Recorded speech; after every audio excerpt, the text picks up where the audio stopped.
Hi, and welcome to Matt Holman Talks Mental Health, the podcast where I have the opportunity to sit down and chat with amazing humans about their journeys with mental health. For this episode, I'm so happy to introduce Sam Treasure-Valentine to the conversation. Welcome, Sam. Hi, thank you. You're welcome. Lovely to see you. Lovely to meet you as well. As always, quick introduction. How do we know each other? Well, we don't really know each other that well. However, we have been introduced through a mutual connection. Henriette, thank you very much. Big shout out to Henriette for introducing us together. As per normal introductions, people come to me and say, I've got this amazing person who would be wonderful for an episode of the podcast. And as always, I'm really happy to get those introductions. So if anybody out there is listening and they do know people that would love to participate or they think would be a great guest, please do get in touch. But Sam, I'm going to throw it over to you to let you do your proper introduction to who you are, what you're up to.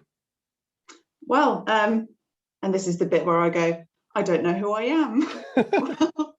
I hope My you name's do. Sam. It's a bit like Blind Date, isn't it? What's your name? Where'd you come from? Yeah. So, as Matt's already said, I'm Sam Treasure-Valentine. I work as an account manager in London, and in my spare time and also in the workplace, I really sort of heavily campaign to reduce the stigma and perceptions of mental ill health and promote mental wellness. Brilliant, excellent stuff, and we're going to delve into all of that. And just so everybody knows, we're in the presence of greatness right now because Sam was a winner of the most inspiring employee of the year. What an absolutely amazing accolade to achieve at the This Can Happen conference or the This Can Happen event conference organization in the last 12 months. So well done, Sam. Congratulations for that. Now let's learn a bit about your journey, your experience. So the question is, as always, talk about your journey with mental health. That's the question for the conversation. So flow away. Okie dokie. Now, it's a long one. It's a long one.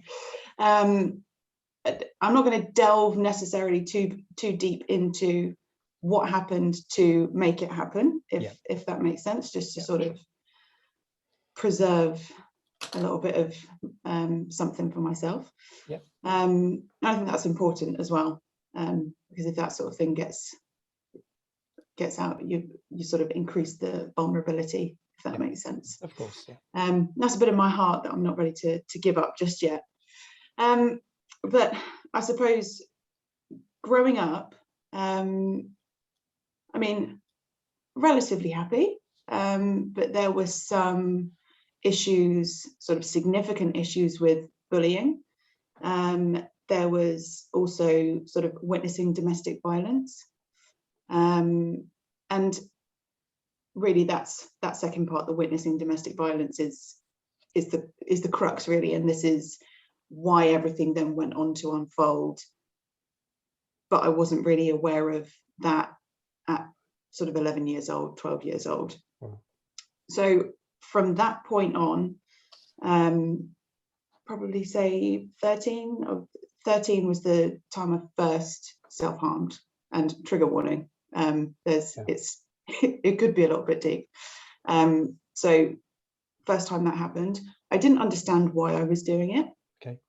But I'm 12, 13 years old. You often don't understand why you're doing something. You can't process whatever's going on. You can't process whatever emotions going on. I remember covering it up, and then it would be a hot day and I'd have to, for PE or something, I'd have to remove it, and then everyone would sort of be talking in the background. No one would ask me if I was okay. So that was, it's starting to delve into the why a little bit. No one's asking me if I'm okay. So I would sort of just burrow myself away. I wouldn't sort of come out and talk about what's going on because I didn't really know what was going on. And this was all throughout sort of my GCSEs as well. So that continued. Right. And the only release that I had at that time, and it's terrible. And if my mum hears this, sorry, mum. When I was cutting class, I was playing music. I was writing music. That was my only release. Okay. So, well, to distract myself from hurting myself, should we say. So at school, writing music, performing, I would just burrow away in one of the one of the rooms in our music department and just play music the whole time. Passed my GCSEs, did that, well done. Went on to college. Similar sort of trends are happening, but I'm starting to unwind quite a lot, if that makes sense. So it's not so much bullying anymore as exclusion. You look different, therefore, because I used to have loads of crazy haircuts. Right. And again, that was just another way of expressing, probably asking someone to go, hello, can you maybe give me some attention and find out if I'm okay? Not to say that I didn't make friends at college, because I absolutely did. Yep. But something wasn't right, and that was all to do with me, right? And based on what had happened when I was younger, it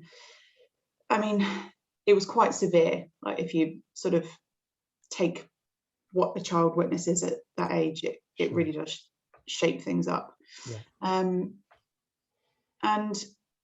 so I suppose fast forward a few years, I left college after a year, wasn't really into it, then went into distance learning and started my law degree with Open University. Managed to get on with that. I thought I was doing really well. So at 19, I moved out of home, moved up to Harrogate from Reading, of all places. Big journey, but felt fine. And then decided to come back from Harrogate back down to Reading. Moved back home. And there was a bit of like to and fro, like, do I leave the nest? Do I come back? Do I leave the nest? Do I come back? And then 2012, I'd left the nest again. I was working in a new job, which was great. And back end of 2012, so my dad had moved to Spain in 2011 or something, and my parents split up before I was born. So he'd moved to Spain, and we would regularly Skype. So I would get a message from him on Facebook Messenger. This was back in 2011, 2012, saying, oh, let's Skype. I'd be like, yeah, cool, that's great, want to see my dad. And then October 2012, I sent him a message saying, are we still on for Skype this Thursday, whatever it was? Didn't get a reply, which was weird. And then I spoke to both of my sisters and I said, you heard from Dad? No, I'll find out what's going on. Then I get a call from my sister saying, Dad's in hospital in Spain. I'm like, oh, really? This is a bit odd. He's got a pulmonary embolism. So blood clots a go-go. And if ever I use humour, by the way, it's because that's sort of my way of processing and dealing with things. And there were shadows on his lungs. So he was 64, just turned 64. And then, obviously, because he lived in Spain, his insurance started to run out. And so it was like, right, well, we need to get him home. He needs to come back to the UK and we need to have him cared for here. My dad was 6'3", ex-police force. He was in the Met. So he had a presence, and everyone sort of knew, everyone that was in his presence, well, you knew about it, basically. Like, he was great fun. But I suppose with great fun comes shadows on lungs and that sort of thing. But getting him back to the UK, my stepdad flew out to Spain and then brought him back on the plane because he couldn't, if he fell, he couldn't have got back up. He came out at Gatwick in a wheelchair. I'd never seen my dad like that. So, and I suppose this is where things get really juicy. Let's go with. Okay. Yep.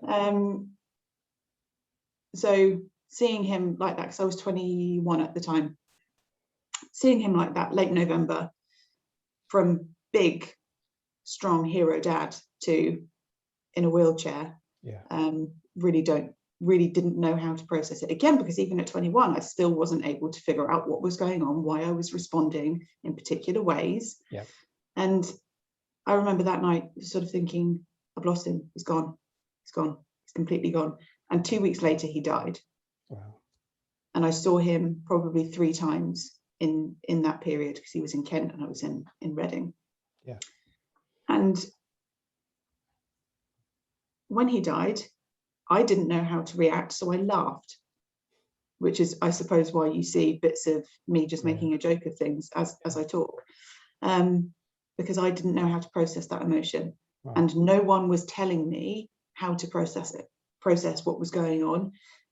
The support I was offered in the aftermath, and obviously grief is so different for everyone, right?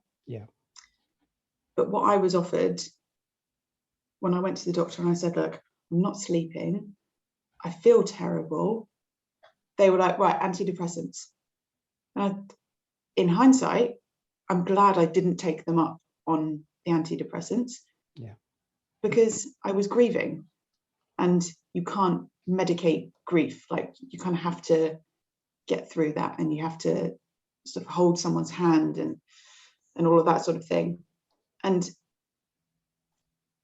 that was the catalyst. So my dad dying, and then not really being offered any kind of adequate support when he passed away. So I'm sort of skimming over a few things, because I went from super low to, I'm going to run a marathon, I'm going to run a half marathon, I'm going to do this. And I just went and did all of the events. So I ran 3 half marathons, I ran a marathon. I did it really slowly, but I did it. I raised loads of money.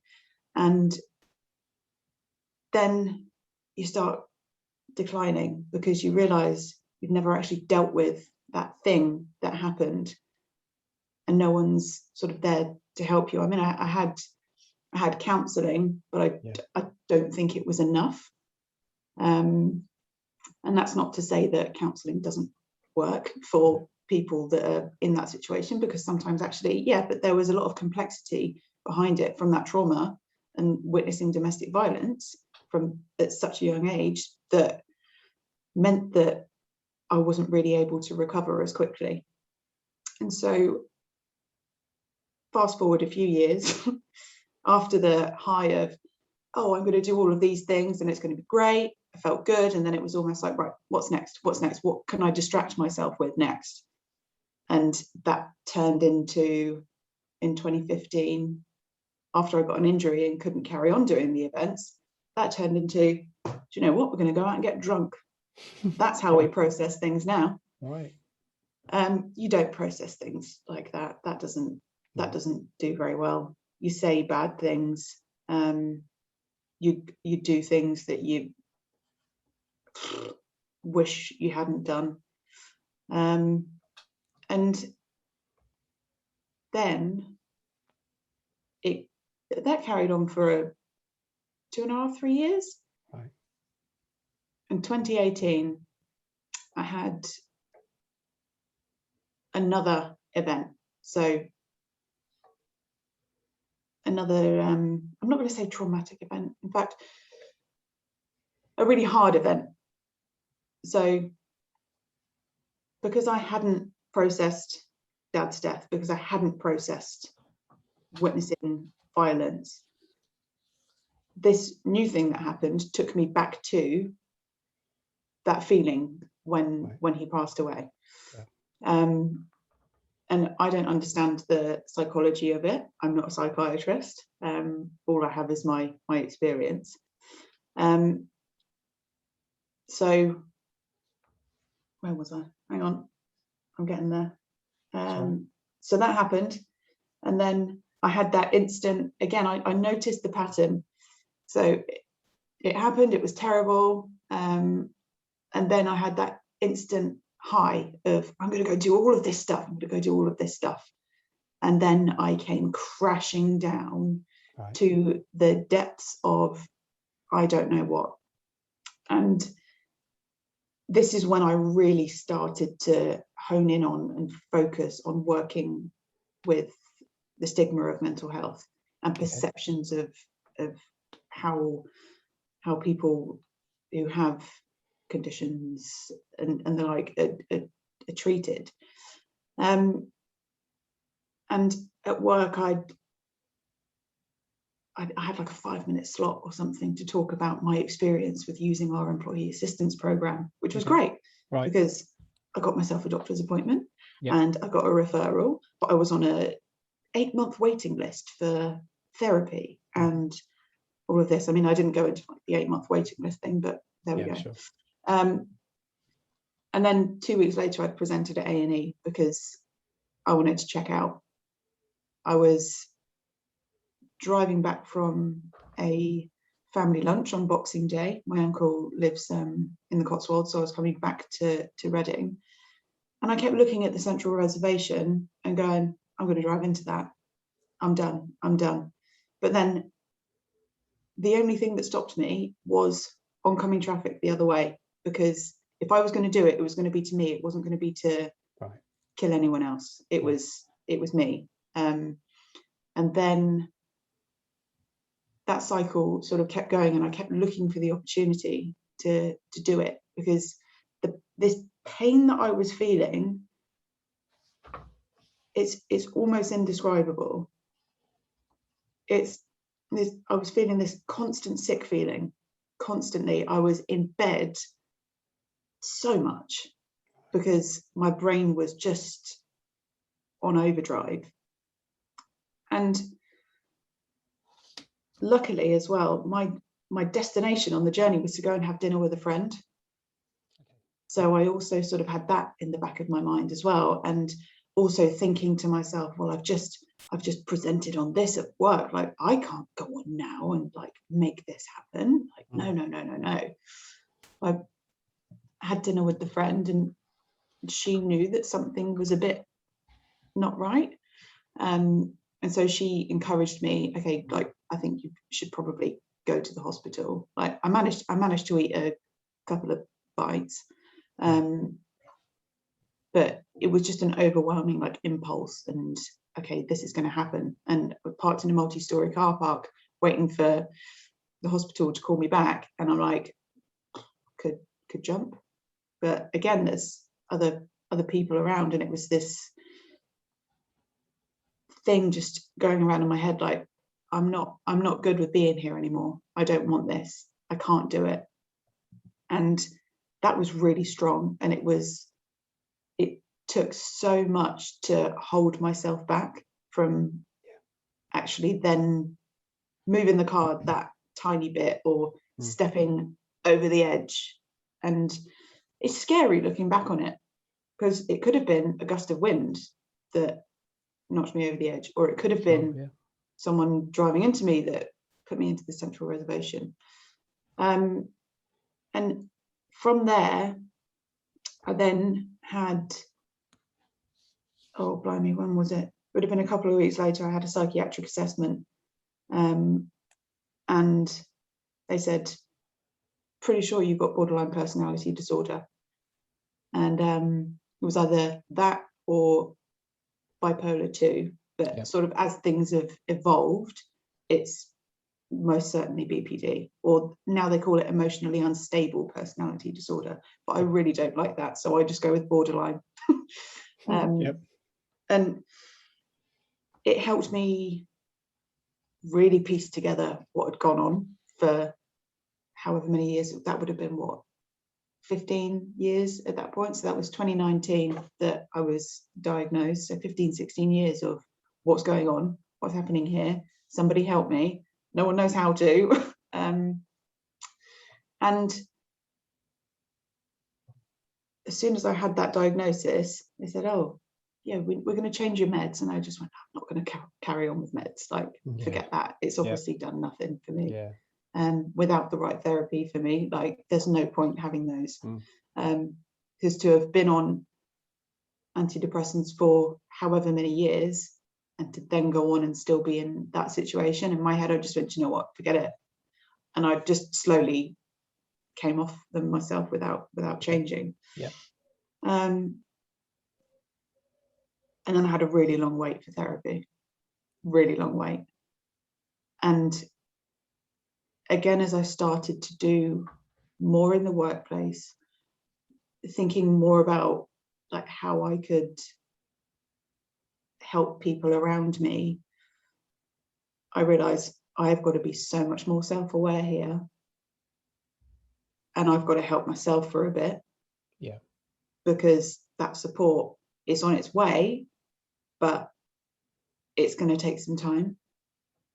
And I mean, with that diagnosis, I was, let's think about it, about a month later, I got into a new relationship. All right. And okay. I mean, I'm still with him now, so it's obviously fine. You obviously did okay, right? Oh yeah, obviously did all right. Did all right. But I think that was one of the times I sort of actively remember saying to myself, okay, so you like this person, you've got to be honest, and you've got to say from the get-go, this is the situation and this is how I need us to like communicate. And I mean, weird thing to do like a couple of weeks into dating, but it ended up actually really helping. And that started this like self-awareness thing. So I had to know how I was going to react and stuff like that. Yeah. And yeah, the journey goes on. And yeah, I've sort of lost my train of thought.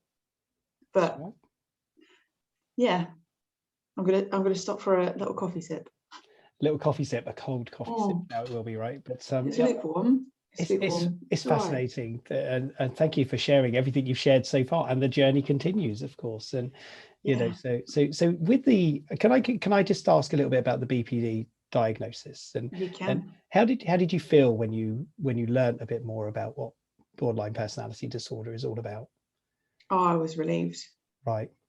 I mean, there is some bad press linked with BPD because you only ever hear the bad stuff. And yes, it is really heightened reactions and responses to things that happen. And we read about that as it manifesting externally, right? So we'll see that someone with borderline rages out at someone, something like that, goes into self-destruct. And yes, that does happen, but you can also internalize that and you feel the rage on the inside. And the thing is, the flip side of that, so because someone experiencing BPD, and I can't speak for everyone because there's so many different factors and I feel it differently. From your perspective, that's all we need it from at this, you know. Exactly. It's so important. So pretty much if you lay any emotion out, I'm probably going to feel it way more intensely. So if I think about being nervous, I get terrified. Right. So I'll have a physical response to that. So there'll be palpitations. I grind my teeth at night, or my jaw is often clenched, and I find it's often those physical things that come out that helps me realize, okay, wait, we need to calm ourselves down a little bit. Right. But to the flip side of that, I think my BPD is a superpower. It makes me superhuman. So I tell you what, I love like nothing else. Like, I mean, much as borderline has this fear of abandonment and rejection, actually, I can't help myself but to give my everything to people. And to have that level of empathy based on, wait, I have this anxiety that comes out. I get it. I really, really get it. And I don't know, it allows me to connect with people on such a different level, and to look at things in a way of, no, maybe we shouldn't do it that way, or do you know what, let's do it that way, but let's consider this. And it's always that extra level. And I think I'm probably considering the extreme because that's what I can feel. Yep. So let's not get people too excited, you know, or, you know, let's find a decent balance. Yeah. But it was a relief to know that I had a diagnosis, but it wasn't ever going to be something that I was going to sort of labor on, if that makes sense. Of course, yeah. But it helped me understand what was going on. Yeah. And you got some therapy in the end, did you? Did you go through DBT, dialectical behavioral therapy? Which I did, well, strictly speaking, I did CBT, but since I came out of that therapy, I've studied DBT myself, and I look back at what my CBT therapist was doing, and I'm like, there's some DBT in there. There's definitely some DBT There'll in be there. some crossovers, Yeah, exactly. It's really interesting, yeah. And I think it was, excuse me, probably because that was what they were able to do. But there was some very clear elements of sort of distress tolerance and that sort of thing that came in. Interesting. Really fascinating. We're coming towards the end of this, believe it or not, in almost a half an hour, and I'm just so enthralled by your story, and just I think it's just amazing. And you know, your superpower and your passion for the subject is so critical in this moment in time as well. So can I just take it to the workplace just briefly? We'll just touch on that. So obviously you did that quick 5 minutes. This is the EAP, this is how good it is, or this is what you do with it. What else have you done? Because obviously you do a lot with this conversation. So can you just give us a quick overview of what else you've been doing? Sure. So I'm going to go with, do you know what, I'm not going to timeline it. I'm going to reel it off. Go for it. Reel it away. So I haven't for a little while, but I post sort of weekly, like a little message or a quote or something to start people's weeks off right. And I do need to start doing that again. Because in the background I'm doing everything else from a top level. And I work on getting speakers together for things like National Inclusion Week, World Mental Health Day. I have got my own webinar that I built around stigma and perceptions of mental ill health, or just mental health in general. I'm fiercely positive in the workplace and always making sure that everyone's okay and included.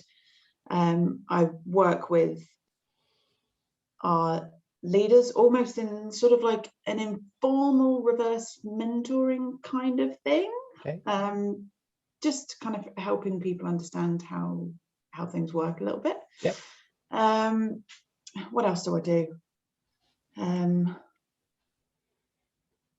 Just trying to find a way to bring any resource that we already have in the workplace to everyone. So there's people that work in the office or various offices, and there's people who are home-based, and some of the people that were home-based weren't able to access in the same way the resources that the office-based people would. So it was trying to bring those together and marry that up. And actually COVID was a great opportunity to do that because everyone was at home. So we needed to find a way that worked for everyone.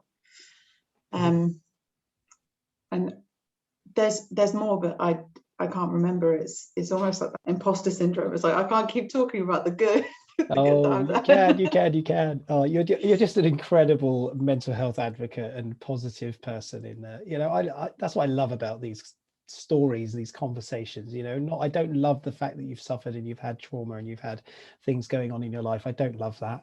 I love the way you've approached them now, and you can you can do positive things with it. And you've got a day job as well, right? So this is sort of, I don't know if it is a hobby project to you sort of thing, but it feels like that sometimes, doesn't it, when they're adding on things that we're passionate about and bringing that into life as well. And hence the reason why you got that recognition from a very big sort of organization and industry, and it really is important. And we are right at the end, and I will let you have just the final words, because I wonder if you have a final thought that you want to share with anybody, Jerry Springer style, of course, any final thoughts. But from me to you, I just want to say a huge thank you for being open and transparent and authentic and genuine, and telling your version of your journey, which is just so insightful, helps so many people, hopefully. And just keep going on that journey. The journey continues, of course, it doesn't stop, it just carries on, and enjoy the ride. And I hope there's more positives in there than there will ever be negatives, of course. But thank you so much. Any final thoughts from you, Sam? I think probably just thank you for all that you do in bringing this conversation to the ether, the world, wherever it goes. It's hugely important, and I'm just so grateful to have had you ask me to come on. So thank you. Oh, you're more than welcome. It's just been an absolute pleasure, as always, with all of these conversations. They're so important and critical right now. If anybody listening is struggling with anything, please do know you are not alone. You aren't alone.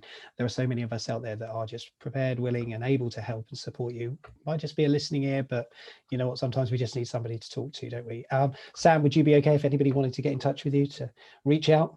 Yeah, absolutely. Yeah, excellent, good. I'm glad you said yes, because you were nodding, and for anybody that's listening and not watching this, they would be wondering, is she not out for it? But always feel free to reach out to me as well, for anybody that is listening. If you are struggling, you need urgent help and support, there are organizations out there today that help. Samaritans 116123. If you're not into picking up the phone, then you can always text to shout 85258. There are other organizations, of course. Just know there's always somebody out there to support this. Sam, it's been an absolute pleasure. I wish you all the very best on your journey. Good luck with everything. Stay safe, look after yourself, and take care. Thanks so much. Take care. Cheers.